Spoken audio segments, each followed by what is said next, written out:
June 1st, 1794.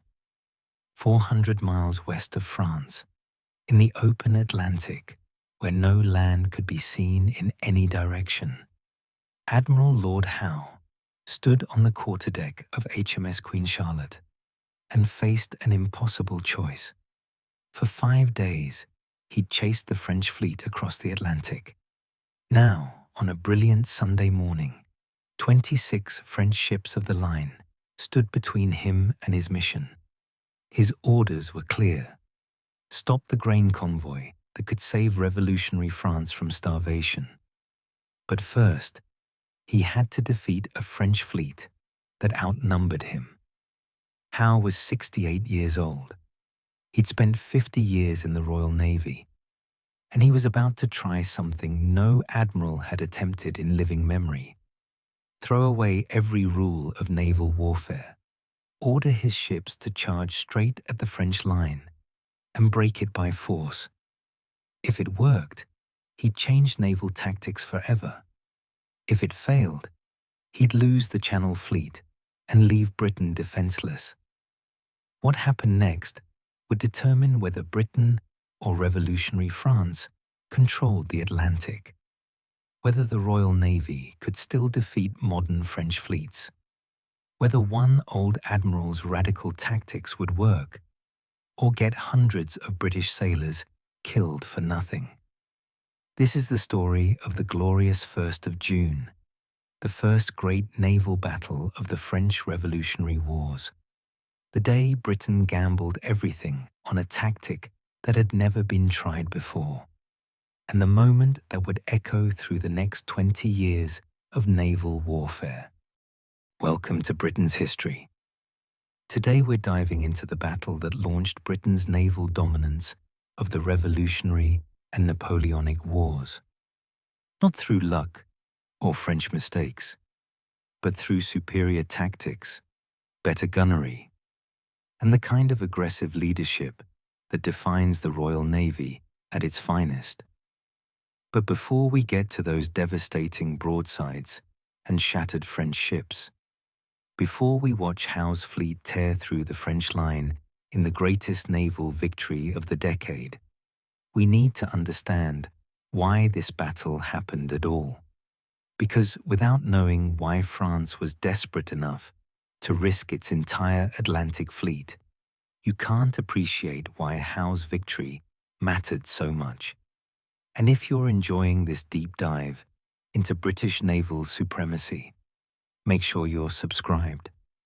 We cover the battles that built the empire, the victories at sea and on land, the moments when Britain stood alone against the world and won anyway. Let's go back to spring 1794, when revolutionary France was on the edge of collapse. The French Revolution, which had begun in 1789 with high ideals of liberty and equality, had descended into the reign of terror. Robespierre's Committee of Public Safety ruled France through fear. The guillotine worked overtime. Aristocrats, priests, suspected counter-revolutionaries. Thousands were executed in Paris and across France. The revolution was devouring itself. But worse than political terror was the spectre of famine. The revolution had disrupted French agriculture catastrophically. Peasants had abandoned their fields to join revolutionary armies or flee violence. Poor harvests in 1793 made everything worse. By early 1794, France was starving. Bread rations in Paris were tiny. The revolutionary government faced a nightmare scenario. If they couldn't feed the people would rise up and destroy them, just as they destroyed the monarchy. France needed food desperately. With Britain blockading French ports and all of Europe at war with France, there was only one place to turn: America. The United States, still grateful to France for supporting American independence and hostile to Britain, was happy to sell grain to revolutionary France. French agents in America purchased massive quantities of wheat and flour, loading it onto a huge convoy of merchant ships gathered at Hampton Roads in Virginia. This wasn't a small convoy. This was France's lifeline. Over 130 merchant vessels carrying enough grain to feed France through the crisis. If this convoy reached France, the revolution survived. If Britain intercepted it, France starved, and the revolutionary government likely fell. Everything hung on these ships reaching Brest safely. The French knew the British would try to intercept the convoy, so they assembled a battle fleet to protect it. Admiral Louis Thomas Villeray de Joyeuse, a man who'd been a lieutenant just a year earlier before the revolution purged most aristocratic officers, took command of 26 ships of the line at Brest. His orders were simple and terrifying: protect the convoy at all costs. If the grain ships were lost, he would lose his head to the guillotine. Villeray's fleet had a problem. Revolutionary purges had gutted the French officer corps. Experienced captains were dead, exiled, or imprisoned for aristocratic connections. Most of Villeray's captains had little command experience. His crews were even worse. Many were landsmen who'd never been to sea, pressed into service to replace professional sailors who'd been purged or fled. French ships were well built and heavily armed, but the men manning them were amateurs. Britain knew about the American convoy. Intelligence reports had warned that France was expecting a massive grain shipment. The Admiralty understood the strategic importance. If this convoy could be intercepted, revolutionary France might collapse. Admiral Lord Richard Howe, Earl Howe, Black Dick to his men, because of his dark complexion and serious demeanor, received orders to take the Channel Fleet to sea and find that convoy. Howe was 68 years old. He'd been fighting for Britain since he was a teenager in the 1740s. He'd commanded fleets during the American Revolution. He was methodical, careful, a master of naval tactics who'd spent decades perfecting his craft. His men respected him absolutely. He was strict but fair, demanding but concerned with their welfare. If anyone could stop the French convoy, it was Howe. On May 2nd, 1794, Howe sailed from Portsmouth with 25 ships of the line, slightly fewer than the French, but crewed by professional British sailors who could fire their cannon faster and more accurately than any navy in the world. Howe's plan was clear: find Villeray's fleet, defeat it, then hunt down the grain convoy and capture it. What followed was a month-long cat-and-mouse game across the Atlantic. Howe searched the Bay of Biscay for the convoy. Villeray slipped out of Brest on May 16th in thick fog, sailing west to rendezvous with the American merchant fleet. Howe pursued. The two fleets actually passed each other in fog on May 17th, neither side knowing how close they were. On May 28th, British frigates finally spotted the French fleet 400 miles west of Ushant. The fleets were evenly matched: 25 British ships versus 26 French, both in line of battle formation. But Howe had the weather gauge. The British fleet was upwind of the French, giving Howe control over when and how to engage. Over the next 2 days, the fleets maneuvered and fought inconclusive actions. On May 28th, they exchanged fire, but neither side gained advantage. On May 29th, Howe tried to break the French line, but failed when several British captains misunderstood or ignored his signals. Both fleets suffered damage. Several French ships were badly mauled and sent back to Brest. But Villerat's fleet remained intact and still stood between Howe and the grain convoy. Then fog rolled in for 2 days. Both fleets drifted separately, repairing damage, tending wounded, waiting for clear weather. Howe used the time to plan his decisive attack. He'd break the French line, not at one point like traditional tactics dictated, but at multiple points simultaneously. Each British ship would sail directly at its opposite number in the French line, break through, rake the French ship from stern and bow with devastating broadsides, then engage from the leeward side where French ships couldn't escape. It was revolutionary tactics, literally throwing away the rulebook. Naval warfare in 1794 followed strict conventions, parallel lines exchanging broadsides at long range, neither side risking close action. Howe planned to charge straight at the French, accepting casualties in the approach to get close enough for crushing fire. If it worked, the French fleet would be destroyed. If it failed, British ships would be picked off one by one as they approached. On June 1st, the fog lifted. At dawn, the fleets were only 6 miles apart. It was a brilliant sunny Sunday morning. Perfect sailing weather, clear visibility, moderate wind. Howe gave his orders. Each captain understood. Turn toward the French line. Break through. Engage from leeward. This was the decisive moment. Everything Howe had worked for, the 5-day chase, the skirmishing, the positioning, came down to this attack. At 8 a.m., the British fleet closed with the French. By 9:30 a.m., the fleets were parallel, and French ships opened fire. British ships took hits as they approached.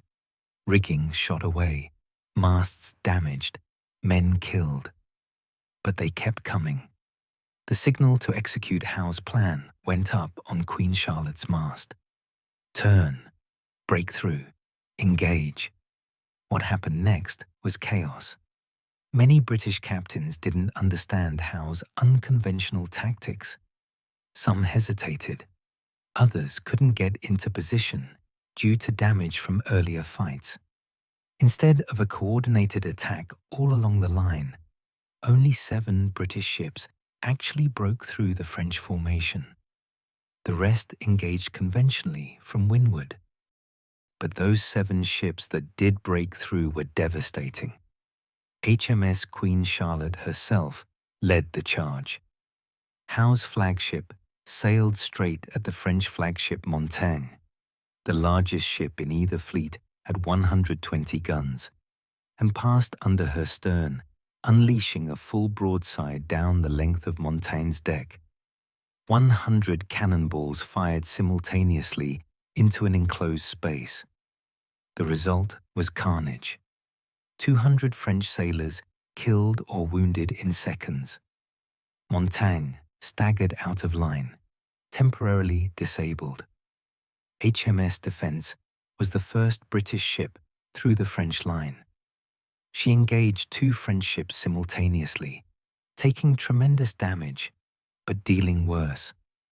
HMS Bellerophon, famously called Billy Ruffian by British sailors who couldn't pronounce her classical name, broke through and engaged French ships Aole and Trajan, battering both until they fled.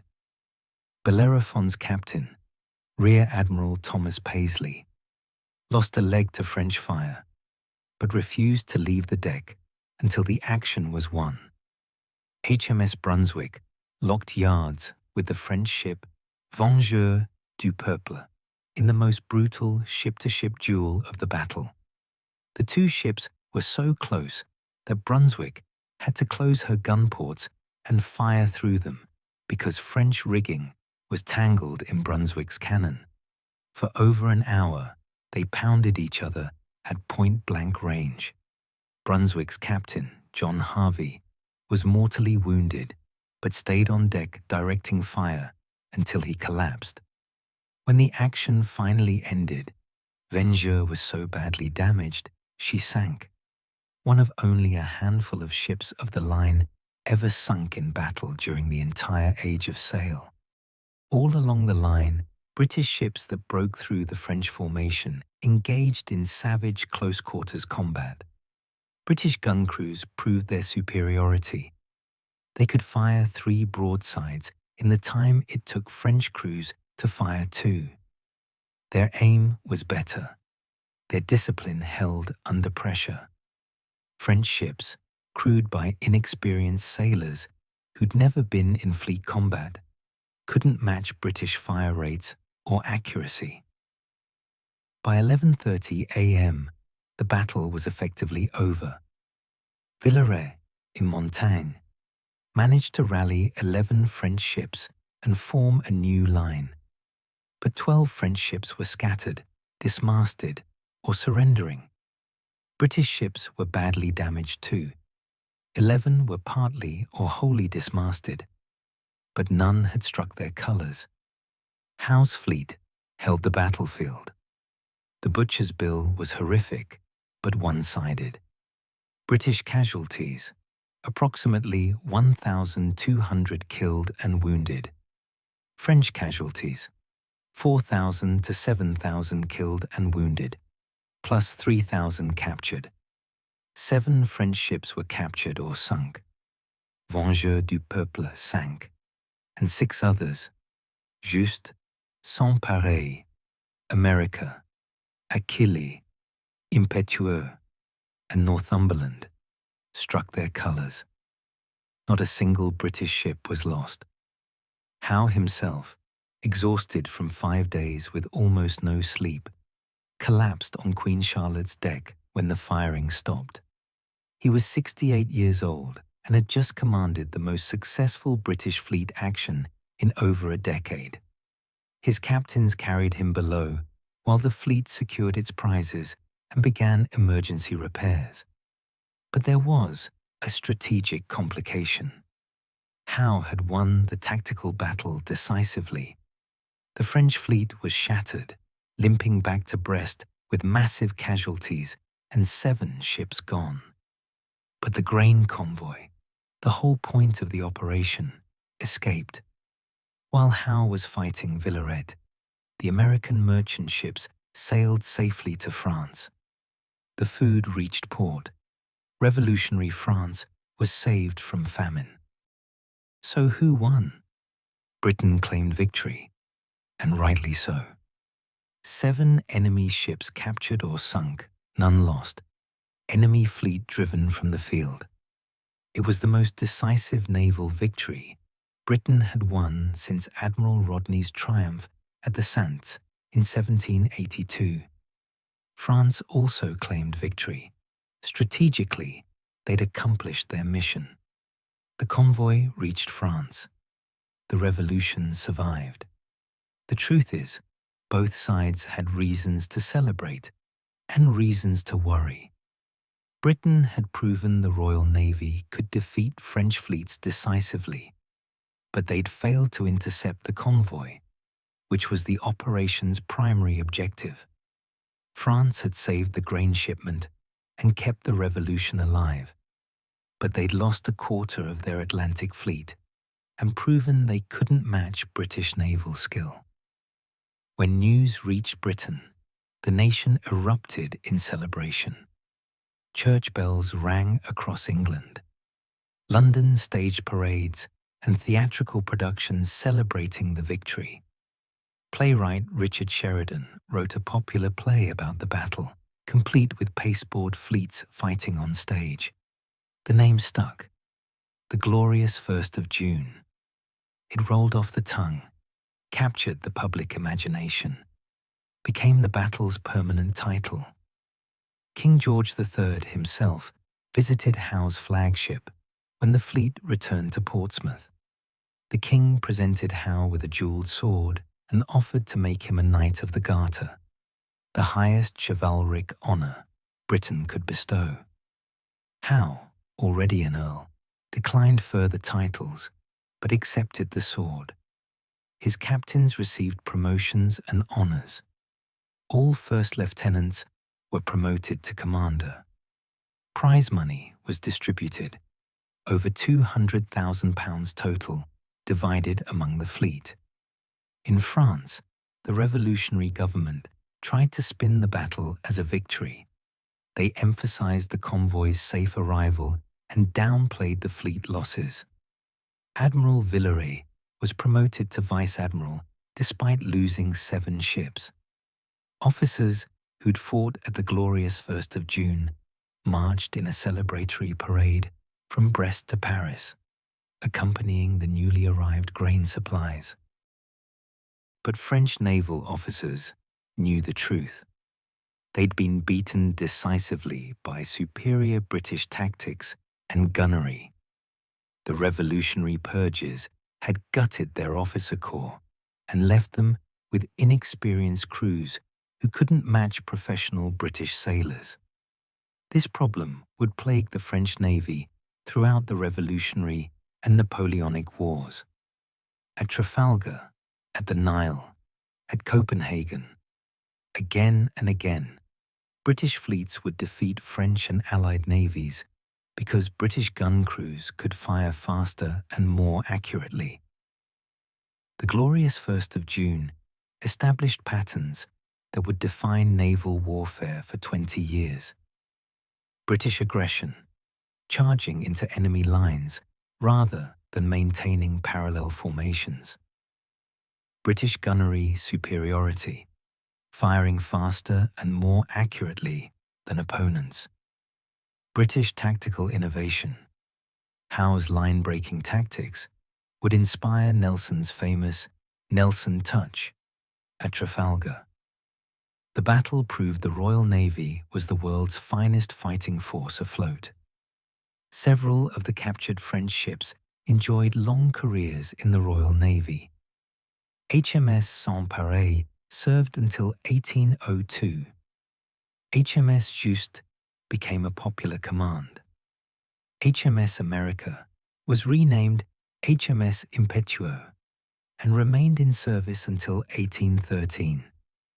British sailors had a tradition of respecting well-built enemy ships and putting them to good use in British service.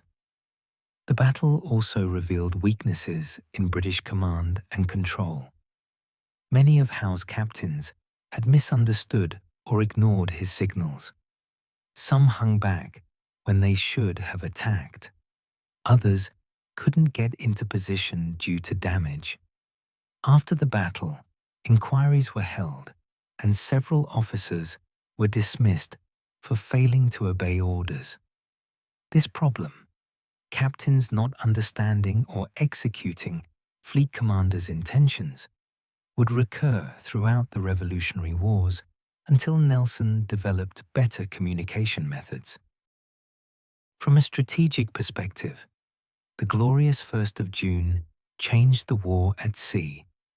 Before this battle, Britain wasn't sure the Royal Navy could defeat French revolutionary fleets. The French had modern ships, large crews, revolutionary fervour. Could Britain's professional navy, with its aristocratic officers and pressed crews, defeat Republican France's supposedly egalitarian fighting forces? The answer was yes, decisively. The glorious 1st of June proved that experience, training, and professional competence beat revolutionary enthusiasm.